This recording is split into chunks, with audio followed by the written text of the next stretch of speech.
ଦେଖନ୍ତୁ, ଆପଣମାନେ ସମସ୍ତେ ମୋତେ ଜାଣନ୍ତି। ମୋ ନାଁ ଡକ୍ଟର ପ୍ରକାଶ ଚନ୍ଦନ, ଓଡ଼ିଶା ରାଜ୍ୟ ପାଇକ ଆଖଡ଼ା ମହାସଂଘର ସଭାପତି।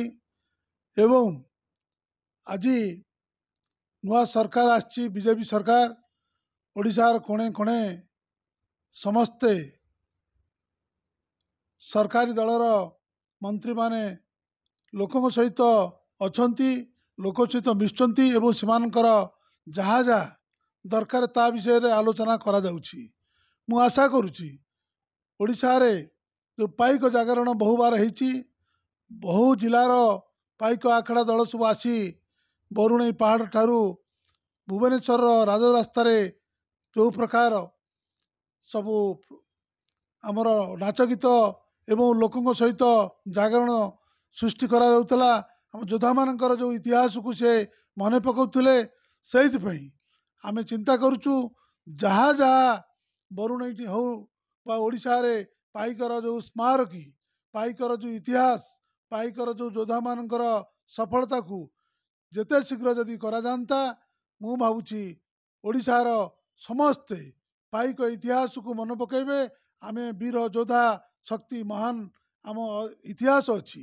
ପ୍ରଥମ ସ୍ୱାଧୀନତାର ଯେଉଁ ବିପ୍ଳବ କରିଥିଲେ ଏଇ ପାଇକମାନେ, ଆଜି ଆମର ନୂତନ ପିଢ଼ିମାନେ ସମସ୍ତେ ଜାଣିବେ।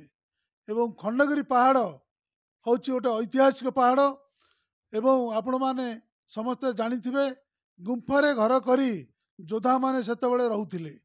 ତେଣୁ ଓଡ଼ିଶାର ରାଜଧାନୀ ଯେହେତୁ ପୁରା ମଝିରେ କହିଲେ ଚଳେ ଖଣ୍ଡଗିରି ପାହାଡ଼, ସେ ମଧ୍ୟ ଐତିହାସିକ କ୍ଷେତ୍ରରେ ଯଦି ସୌନ୍ଦର୍ଯ୍ୟ କରାଯାଇ ଏବଂ ଉଚ୍ଚକୋଟୀର କରାଗଲେ ବହୁତ ଟୁରିଷ୍ଟ ମାନେ ବାହାରୁ ଆସିବେ, ଓଡ଼ିଶାର ଗାରିମା ରହିବ।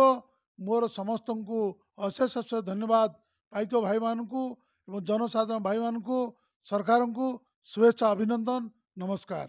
ଆଉ ଗୋଟେ କଥା ଦେଖିବା ସାର୍, ବିଜେପି ସବୁବେଳେ ଓଡ଼ିଆ ଅସ୍ମିତା କଥା କହି ଆସିଛି। ଯେହେତୁ ପାଇକମାନେ ବି ସେମିତି ଓଡ଼ିଆ ଅସ୍ମିତା ବି ତାଙ୍କ ଭିତରେ ଭରି ରହିଛି। ସବୁବେଳେ ପାଇଁ ଓଡ଼ିଆ ଦେଖିବା ଯେତେ ଯାହା ଭୟ ଯୁଦ୍ଧ ହେଇଛି, ଯାହା ହେଇଛି, ବହୁତ ମାନେ ସଂଗ୍ରାମୀ ମାନେ ପ୍ରାଣ ଦେଇଛନ୍ତି।